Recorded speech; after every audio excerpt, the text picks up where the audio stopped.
So hello friends, this is SriRam Shastri. Once again welcome to my channel. Today we are going to discuss about biodiversity in India. It's the next topic in the 15th chapter called Biodiversity and its Conservation, and we are going to discuss about the biodiversity in our country. So biodiversity in India, if you talk about, India is one among the 12 mega biodiversity countries, and India has a world's total land area of around just 2.4%. If you see here, it has just a land of 2.4%, but the amount of global biodiversity contributed by India is approximately 8.1%. India is one among the 12 mega biodiversity countries. Why is so India such a great biodiversity country? See, India, when the tectonic plates were moving, India was a part of Africa, then it became independent land, then it collided with the mainland of Asia and formed the youngest mountains called Himalayas. So if you talk about our country called India, it has a lot of things related to ecosystem or biodiversity. There are approximately 10 biogeographical regions in India.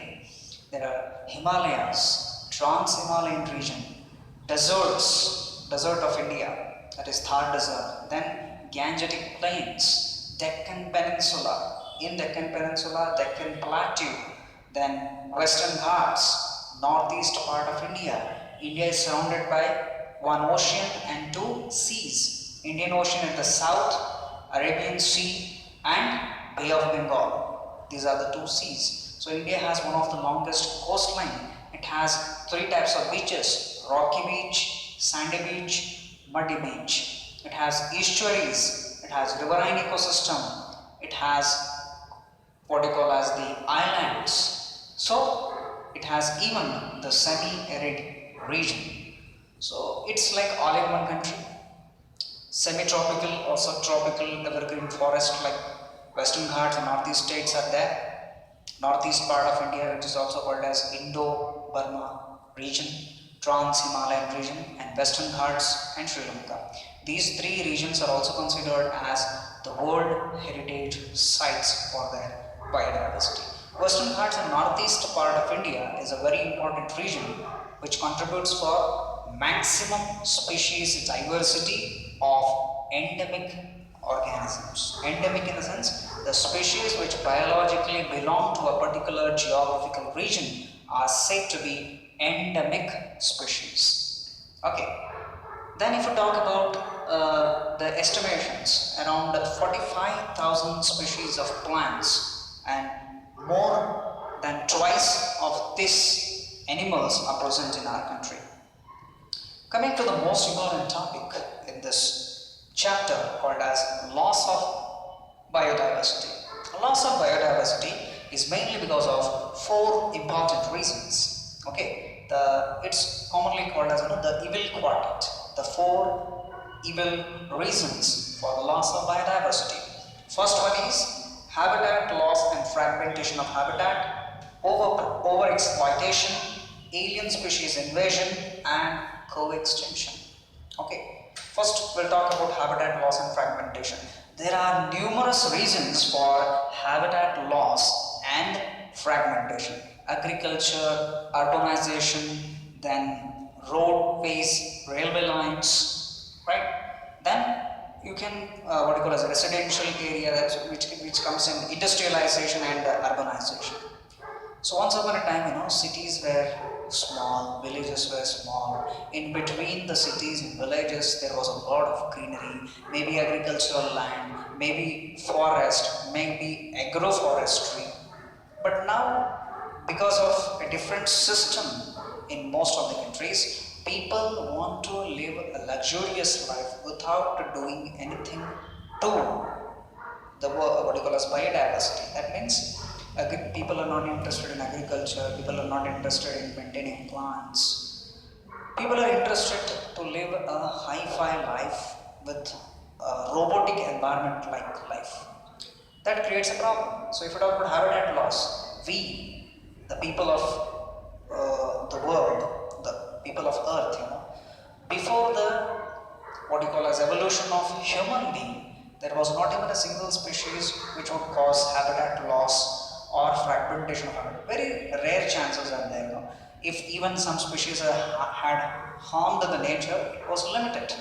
We have unlimitedly destroying the habitats, not only Earth but outside the Earth also. So we are releasing so many what you call as space shuttles in the space, which causes even pollution in the space, pollution on land, pollution in water, pollution in air. We have invented plastics. We have destroyed the forest for residential area, for resorts, for industries, for growing of cities, for roadways, for railway lines, for airports, and so on and so forth. There are countless reasons for habitat loss and fragmentation of habitat, and 99% of the reasons belong to anthropological activities, that is, man-made activities. Secondly, if we talk about over exploitation, first of all, exploitation itself is a biggest problem. We overexploit things. Whatever natural resources are available to us, when they are free of cost, we generally exploit them. When they are totally nobody to ask about, we overexploit them. So all the natural resources on this planet Earth have been completely taken under human consideration, and because of that we have been overexploiting every natural resource in different ways: water, land, air, forest, ecosystems, and even the fossil fuels, which were not being used by any of the species on this planet Earth. Then alien species invasion. This is a very interesting kind of a story.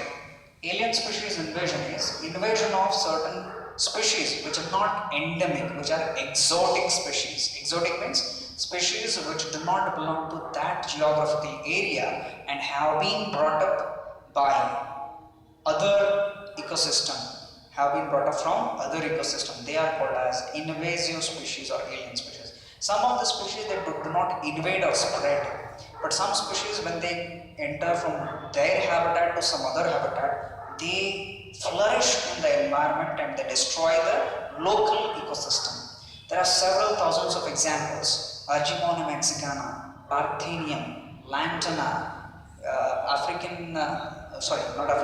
China, what I call as lungfish, African catfish.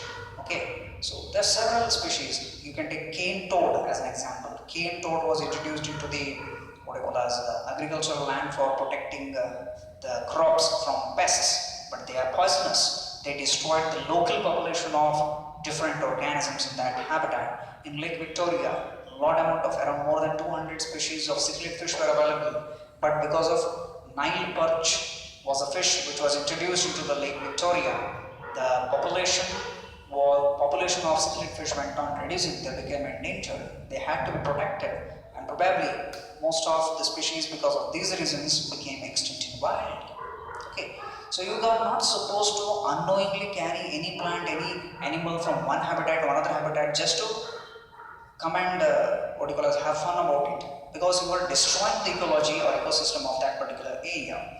So Nile perch is an example, catfish is an example, which is a threat to the local species, right?